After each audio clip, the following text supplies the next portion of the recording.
Nous allons voir maintenant le bouton ici, qui est le Snap. Alors, à quoi sert le Snap? Eh bien, je vais vous démontrer ici tout de suite. Voilà, je scinde mes items. Eh bien, le Snap me permet, je vais raccourcir ici, le Snap me permet d'être contraint à ma grille dans mes mouvements. Vous voyez ici que je suis obligé de déplacer mon item en suivant la grille affichée. Alors, je peux très bien sûr, changer la taille de ma grille. Et je suis toujours contraint à celle-ci. Constatez ici que ce n'est pas le bord de l'item qui fait office de point de snap, mais ce qu'on appelle le snap offset ici, que je peux donc déplacer à ma guise. Voilà. Et lorsque j'utilise la fonction de snap, constatez alors que c'est ce talon qui va servir de point d'ancrage au magnétisme. Si vous désactivez le snap via ce bouton ou le Shift S, eh bien, vous êtes alors libre de tout mouvement.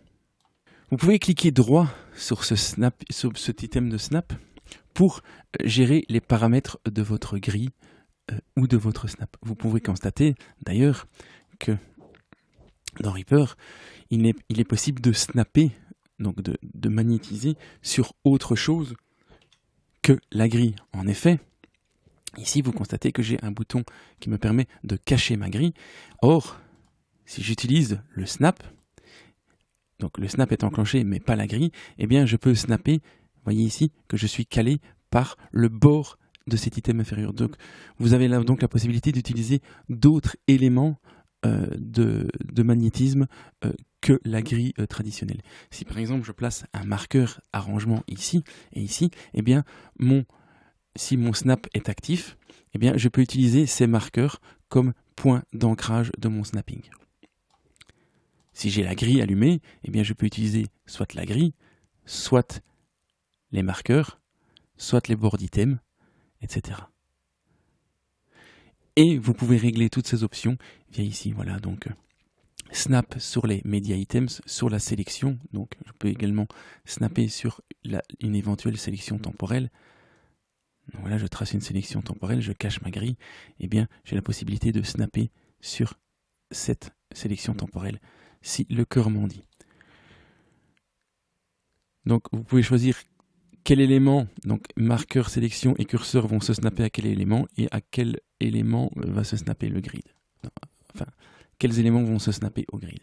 Voilà, donc c'est un clic droit qui vous permet de gérer ceci. Vous avez aussi la possibilité de choisir quelle partie de l'item se snap, donc only snap, offset ou start. Donc ici, avec cette option, il n'y a que le début de l'item qui peut se snapper. Voilà, je ne peux utiliser que le début de l'item ou le snap offset pour utiliser le snap. Par contre, je peux faire en sorte que ce soit la fin, soit le début. Donc, je vais ici faire quelque chose comme ceci. Voilà, eh bien, je peux utiliser la fin de l'item comme source de snap ou le début. Et une fonction que je n'ai pas mise par défaut mais que j'utilise moi-même, c'est le Mouse Position Dependent.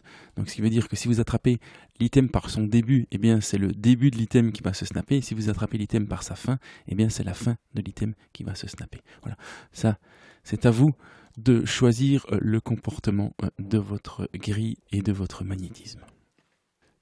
Tant que nous sommes dans les paramètres de magnétisme, eh bien je vais vous montrer la tempo map. Ici, vous constatez que mon projet est à 86 BPM.